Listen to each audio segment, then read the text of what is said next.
All right, get ready for this, because we're about to dive into something that sounds, well, completely made up. We're talking about a place that's defined by scorching heat and endless sand that suddenly gets completely transformed by ice and snow. This is the story of an impossible wonder. I mean, just let that sink in for a second. Snow in the Arabian desert? Your brain probably immediately goes, nope, no way, not possible. But here's the thing about nature. It has a real flair for the dramatic and absolutely loves to break its own rules. And this just lays out the incredible contrast perfectly, doesn't it? On the one hand, you've got everything you'd expect, that endless heat, burning sand, the whole deal. And on the other, it's total opposite. Soft snow, crisp cold air, and this deep, profound silence. It's like two different worlds colliding. This quote really just nails the feeling. It's the kind of landscape that just doesn't make sense, creating a scene so bizarre and beautiful your mind kind of has to catch up.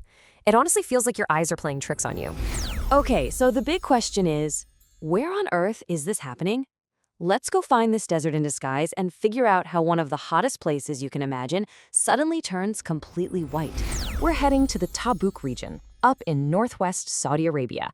And listen, this isn't just a light dusting we're talking about. This is a full-on transformation, where sharp, rocky mountains and huge sand valleys literally disappear, swallowed up under a thick, soft blanket of snow. The whole identity of the place just changes overnight. So we've got the what and the where. But the how, that's the real mystery, isn't it? How in the world does a place of fire meet ice? Well, the answer is all about some really cool and pretty rare science. So here's the recipe for making it snow in the desert. First, you get these powerful streams of really cold air that travel all the way down from Europe. Then, they smash right into moist weather systems hanging out over the area. Up in the higher mountains of Tabuk, this collision makes the temperature absolutely plummet. And bam, just like that, what should have been rain turns into snow. And the results of that little weather recipe? Oh, they're just staggering. You see these images and you swear they have to be fake, right? But nope. You get palm trees, the symbol of heat, lined with frost. You see camels, the ultimate desert animal, picking their way through fields of snow. It's an incredible, almost confusing... But you know, this whole thing is so much more than just a weather phenomenon. It's a deeply human experience. The moment that snow starts to fall, it kicks off this massive celebration in the cold. And the entire desert just comes alive with pure joy. I mean, can you even imagine the buzz? The word gets out and it's like the whole region just erupts. People drop whatever they're doing, locals, visitors, everyone. They all rush to the mountains, desperate to see and feel something they've probably only ever dreamed about.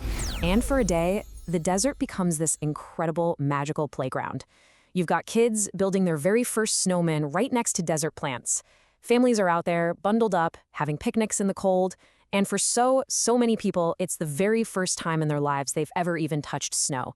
It's just a moment of pure shared wonder.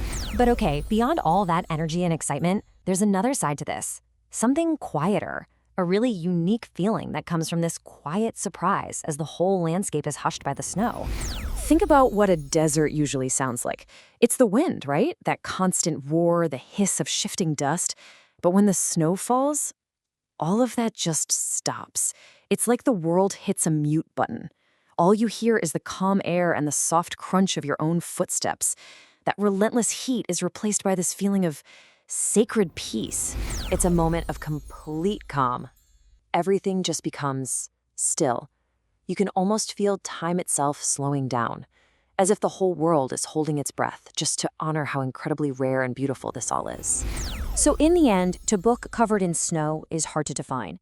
It's like nature's poetry written on the sand. It's this one special place where, just for a fleeting moment, the impossible doesn't just happen, it quietly becomes real. And that just leaves you wondering, doesn't it? If a desert can fill with snow, what else is out there? What other impossible things are just waiting to happen? What other rules is nature just getting ready to break?